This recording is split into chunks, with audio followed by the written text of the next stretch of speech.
आगे क्या नाम है? पति का नाम रिजवान। रिजवान। ससुर का नाम खालिक। तो वहाँ बांग्लादेश के हैं। यूपी में योगी आदित्यनाथ की पुलिस इन दिनों झुग्गियों में घुसपैठिया तलाश रही है। आधार कार्ड दिखा दो भाई, सभी अपने अपने निकालो। लड़के आधार कार्ड दिखाओ। आधार कार्ड दिखाओ, आधार कार्ड अपने अपने। क्या नाम है तेरा?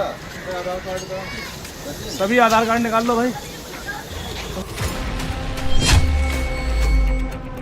दिन के उजाले में रोहिंग्या तलाशे जा रहे हैं तो रात के अंधेरे में टॉर्च जलाकर बांग्लादेशी ढूंढे जा रहे हैं।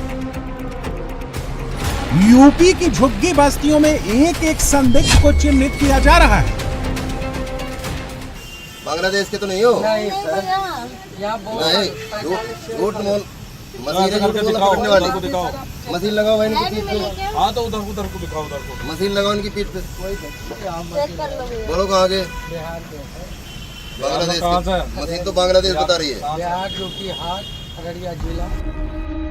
ये तस्वीरें दिल्ली से सटे गाजियाबाद की हैं। गाजियाबाद में आनंद विहार के करीब भोवापुर और बिहारी मार्केट इलाके में यूपी पुलिस ने रैपिड एक्शन फोर्स के साथ मिलकर रोहिंग्या और बांग्लादेशी मुसलमानों की तलाश में ऑपरेशन टॉर्च वाला सर्च ऑपरेशन चलाया।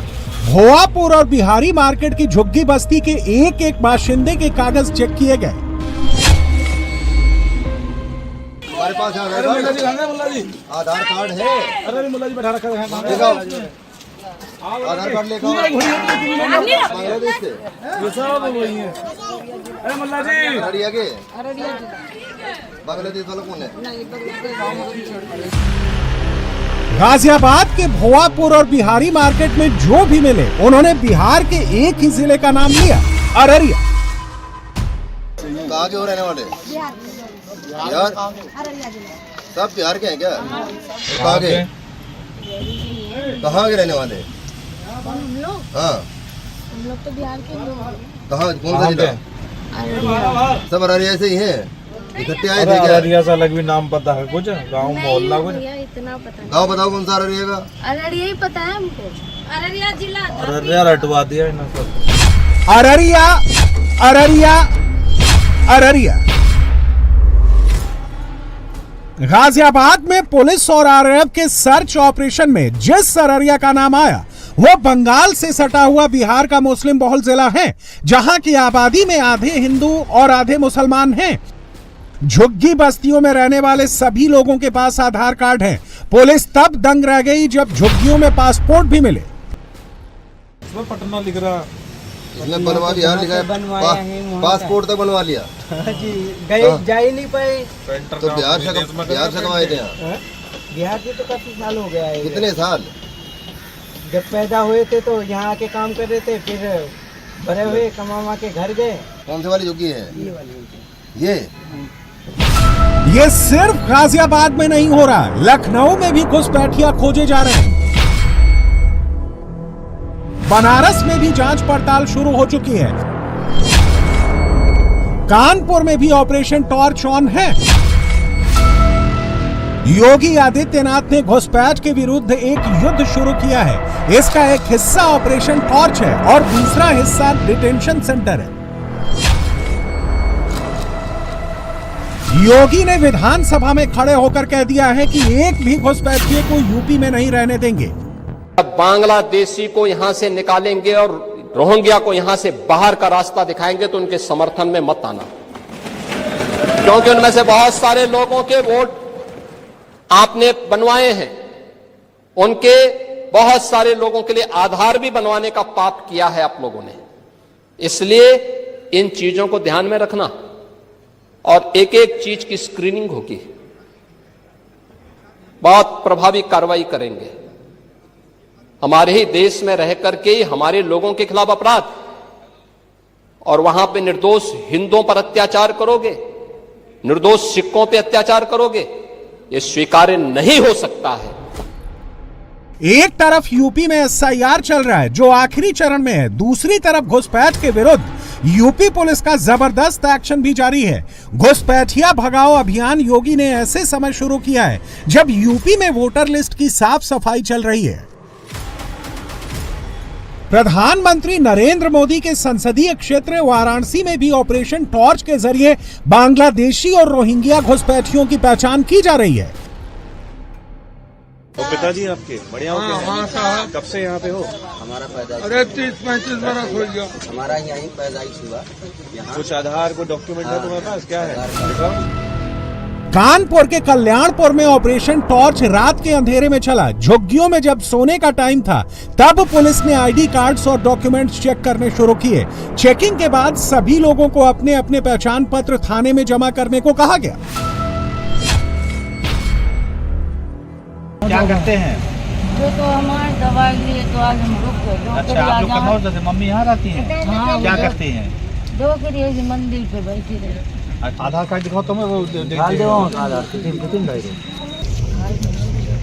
कहाँ के रहने वाले हैं ये? जितेंद्र पिताजी क्या नाम है? रमेश। ठीक है, कहाँ के रहने वाले हो? कानपुर देहात। ठीक है, क्या करते हैं यहाँ पे? यहाँ पे लेबर करते हैं, होल्डिंग जाते हैं, कुछ नहीं कबाड़ रख लो। 70 में आए थे और यहाँ पे गवर्नमेंट ने हमको आधार कार्ड 5 बीघा जमीन और रहने के लिए प्लॉट दिया और 70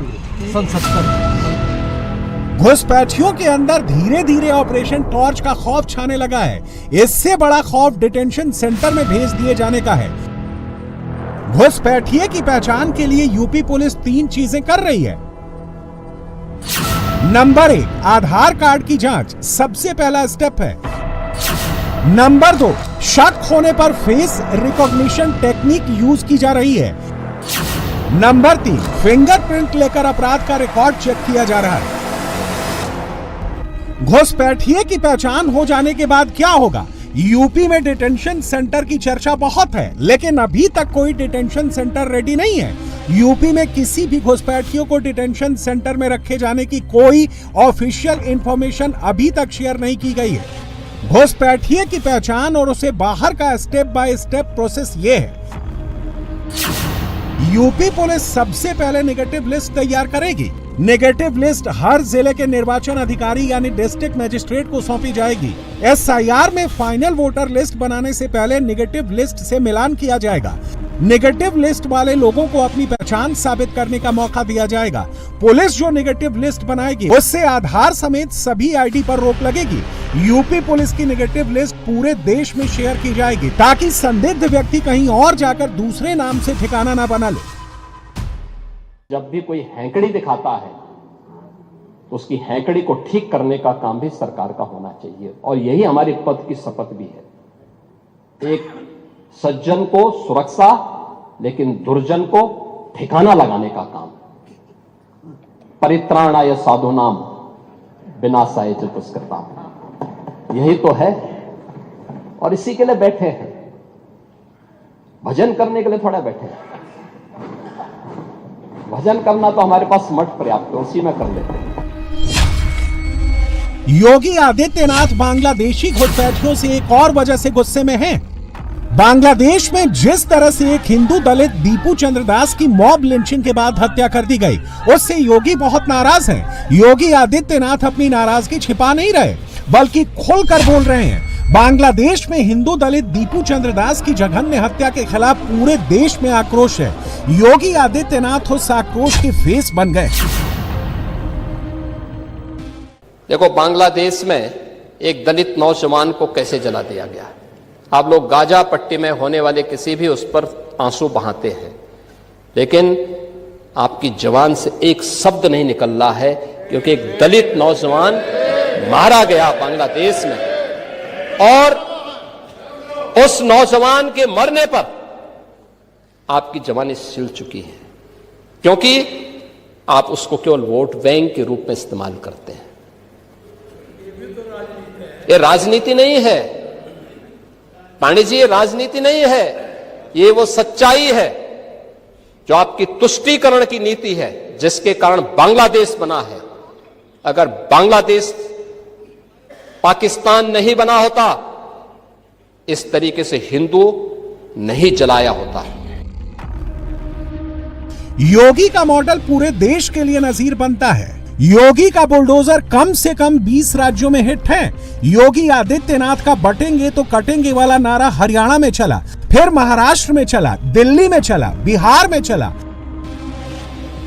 अब योगी का बटेंगे तो कटेंगे वाला नारा बीजेपी के विरोधी भी बोलने लगे हैं। महाराष्ट्र में 20 साल बाद ठाकरे ब्रदर्स साथ आए तो उद्धव ठाकरे की जुबान पर योगी आदित्यनाथ चढ़ गए। राज ठाकरे को करीब बिठाकर उद्धव ने कहा, बटेंगे तो कटेंगे, एक रहेंगे तो सेफ रहेंगे। विधानसभेच्या वेळेला भारतीय जनता पक्षाने जो एक अपप्रचार केला होता, बटेंगे तो कटेंगे, तसंच मी मराठी माणसाला सांगतोय की आता जर का चुकाल तर संपाल, आता जर का फुटाल तर पूर्णपणे संपून जाल। म्हणून परत एकदा तुटू नका, फुटू नका आणि मराठीचा वसा टाकू नका, हाच एक संदेश मी आमच्या आज दोघांच्या युतीच्या निमित्ताने संपूर्ण महाराष्ट्राला देतो आहे। आणि मला खात्री आहे की मराठी माणूस हा सहसा कोणाच्या वाटेला जात नाही, पण त्याच्या वाटेला जर का कोणी आलाच तर त्याला परत जाऊ देत नाही। महाराष्ट्र में बीएमसी के चुनाव होने वाले हैं। उद्धव के हाथ से आधी पार्टी निकल चुकी है। मातोश्री के कब्जे से महाराष्ट्र की सल्तनत सूखी रेत की तरफ फिसल चुकी है। अब सामने बीएमसी का चुनाव है जिसमें कांग्रेस अलग तेवर दिखा रही है, शरद पवार की एनसीपी अलग रास्ते पर चल रही है। उद्धव ठाकरे ने राज ठाकरे से हाथ क्यों मिलाया? महाराष्ट्र के इस पॉलिटिकल क्वेश्चन को स्टेप बाय स्टेप समझिए। उद्धव ठाकरे ने मुख्यमंत्री बनने के लिए कांग्रेस और एनसीपी के साथ महाविकास अघाड़ी बनाई थी। मुख्यमंत्री बनने के लिए उद्धव ने बाला साहब के हिंदुत्व से समझौता किया और मुसलमानों को खुश करने चल पड़े। अब उद्धव वापस हिंदुत्व के रास्ते पर आना चाहते हैं, मगर वो बहुसंख्यक हिंदुओं का विश्वास खो चुके हैं। मजबूरी में उद्धव ने अपने चचेरे भाई राज ठाकरे से हाथ मिलाया है। राज ठाकरे पिछले 20 साल से एमएनएस बनाकर अलग पॉलिटिक्स कर रहे हैं। राज ठाकरे भी मजबूर हैं क्योंकि उनकी पार्टी आज तक सही से लॉन्च नहीं हो पाई है। ठाकरे ब्रदर्स ने बहुत बड़ा जुआ खेला है। अगर उद्धव और राज बीएमसी चुनाव हार गए तो ठाकरे लेगेसी पर संकट खड़ा हो जाएगा। इसलिए बटेंगे तो कटेंगे और एक रहेंगे तो सेफ रहेंगे वाला नारा बोला जा रहा है।